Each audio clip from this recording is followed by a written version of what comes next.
समस्त को नमस्कार। आसतु संक्षिप्त जानिबा पवित्र बाइबल रे थिबा सिफोनिय भविष्यत वक्ता पुस्तक संबंध में। सिफोनिय भविष्यत वक्ता पुस्तक हेउछि पुरातन नियमर एक महत्वपूर्ण भावाणी पुस्तक जहाकू बुक ऑफ जेफोनिया बोली कहा जाए। सिफोनियर अर्थ हेउछि परमेश्वर लुचांती बा परमेश्वर सुरक्षा करती। यार आत्मिक अर्थ हेउछि संकट समय रे बा समस्या समय रे परमेश्वर अपना बाहु तले आमानकु लुचाई रखती। एथिरे 3टी अध्याय एवं 53टी पद रही। एही पुस्तकर लेखक हेउछंती भविष्यत वक्ता सिफोनिय।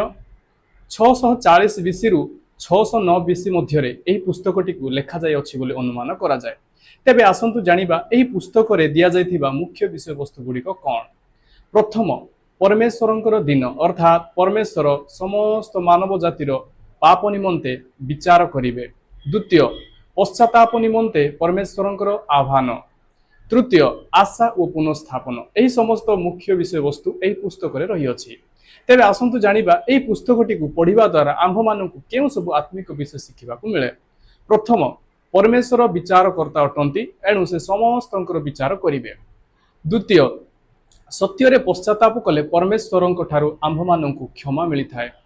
तृतीय, संकट समय मध्य परमेश्वर आम्भ मानकु आशा दियंती। एही समस्त आत्मिक शिक्षा एही पुस्तकटी को पढ़िबा द्वारा आम्भ मानकु शिखिबाकु मिलिथाए।